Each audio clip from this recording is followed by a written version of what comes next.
The third shot is the most crucial part to scoring on your serve in pickleball. But how do you decide which of the 3 types of third shots to hit? Well, before making this video, I sat down and watched hundreds of points from the PPA Tour, pro players, and I took note of which shot they were choosing on their thirds. And what I discovered was that 30% of the time, pro players use a drive on the third shot or a hard shot on the third shot. 70% of the time, players choose to use softer shots like drops or hybrids. But how do they get to this ratio? Let me tell you, it's not random. There's specific times where going for these shots makes a lot more sense. So throughout this video, I'm gonna take you through exactly what you need to know to make the best possible decision on every third shot. So when it comes to choosing which third shot to hit, there's a few things to consider.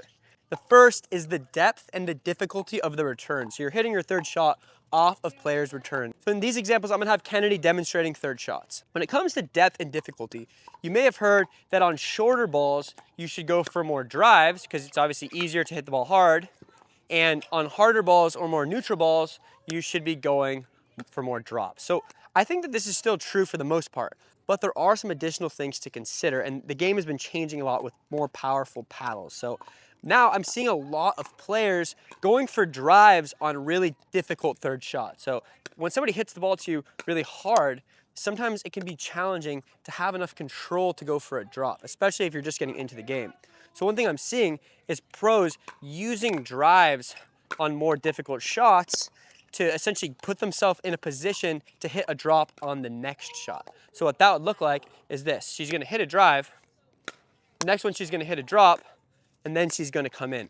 Pros, when they hit a drive, around 80% of the time, they use a drop on the next shot. So they're not just driving and crashing in. They're actually generally just using the drive as a mechanism to give themselves an easier one on the next ball. So I guess the point is, don't just think on easy shots you should go for drives, and on very hard shots you should go for drops. It's actually sometimes better on the harder shots to go for drives based on your skills, which I'll talk about more later.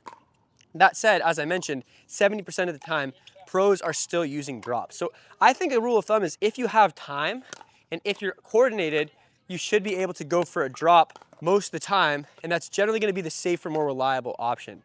But if you have a really short ball or a really hard ball, sometimes driving can actually be a little bit more effective just to get the point started. Because remember, the goal of the third shot, the number one goal, is to make them play. So if you're going for a drop when you might miss, or you might give them a super high ball that they can take control of the point with, it's better to go for a drive.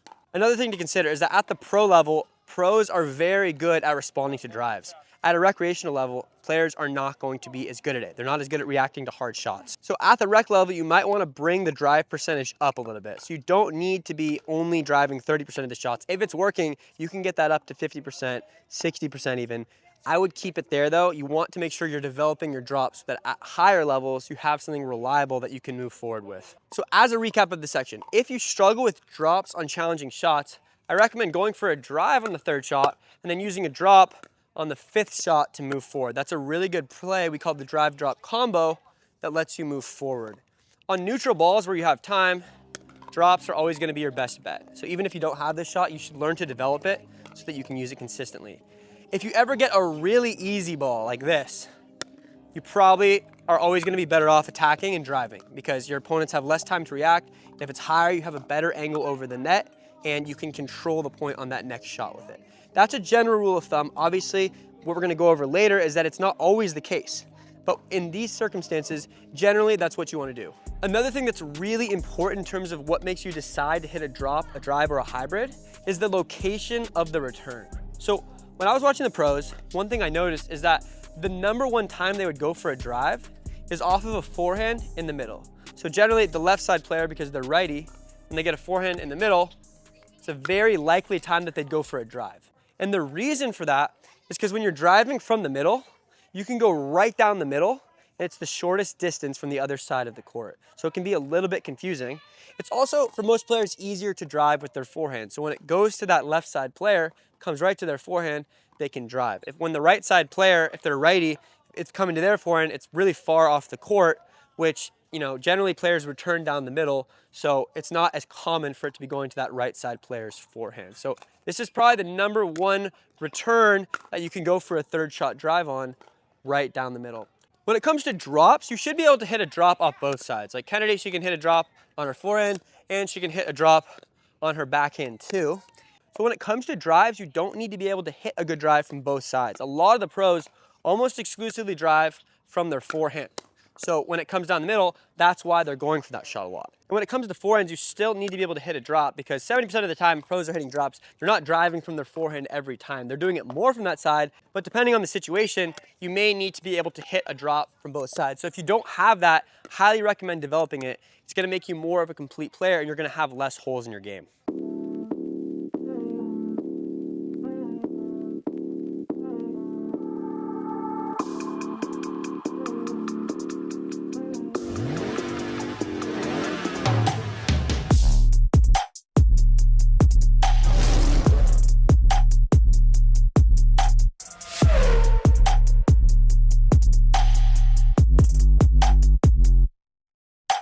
The next thing that you need to keep in mind when choosing between what third shot to hit is the position of your opponent. So generally the person not hitting the return is always gonna be standing right at the kitchen, right? But the person that's running in off the return doesn't always make it to the kitchen before you hit your third shot. So if I'm hitting my return, Kennedy should be looking at where I'm standing to help her determine which shot to pick. So the further back I'm in when Kennedy's making contact with the ball, the more she should lean towards using drives and hybrids. So in terms of hybrids, the reason's obvious. So a hybrid is where she kind of goes for an off-speed drive at my feet like that. So if she has space and I'm further back past the kitchen line, that's one of the best shots to hit, because if she does it well, she can pounce in and she could crush that next shot, because I kind of have to hit it up and she can do that, right? The reason that she'd go for a drive is because if I'm still moving in and she goes for a drive, I can, it's hard for me to react to that. I can't necessarily hit a perfect shot if I'm not on balance. So if you see that your opponents are getting in slow, you can try to go for drives and hybrids towards the returning player. That said, as the level of who you're playing gets higher and higher, they're almost always going to be trying to get to this position right before you hit the shot. So if she tries to go for a hybrid when I'm right at the kitchen, I can attack it right at her feet, right? And I'm going to win the point. So if your opponents are getting to the kitchen, you want to use more drops, because they're obviously going to be able to take more advantage of the drives and hybrids that you're playing, which is why pros are using 70% drops, because they're always in the right position on that fourth shot. They're always right at the kitchen. So watch who you're playing. Most rec players are not getting in that quickly. So if they're not, you should take advantage of that by going for more hybrids and drives. If they are, lean more towards drops, because they're going to be in a better position to attack. The other two things that are going to have potentially the biggest impact on your third shot strategy is your opponent's level and strengths and your own level and strengths, and how good you are at each specific third shot. So if Kennedy is really good at drops, she might want to just go for more drops, right? If she's really good at dropping in difficult situations, she doesn't need to go for drives, because she's going to be consistent on her drop and it's a really reliable shot. However, if Kennedy's drops aren't that good, that's where she's going to want to be using drives more often, because it's going to make her more consistent. Your goal is to make your opponent play. If you're missing, you're not making them play, and the shot that you're using doesn't even matter. So the first thing is making them play with a quality ball, which a lot of it just depends on what you're good at. Over time, you want to be good at everything. But if right now you're only good at drives, you're not good at drops, use more drives. It's totally fine. The other thing is your opponent's level and strengths. If you're driving the ball at your opponent and they're just missing, it's obviously an indication you should go for more drives. Some people have poor reflexes, or they're just not good at the net and they have weak volleys. In that situation, you want to go for more drives at them because it's working, right? However, some players are really good at responding to drives. So if you're playing someone and they're just getting all of your drives back right at your feet, just like this, maybe they're a tennis player, maybe they just have really good volleys, that's your indication it's going to be better to go for more drops, right? Because when you go for a drop, it's still, you can always come in off of a drop. So if you're hitting a drive and they're good at responding to it, they're going to push you back.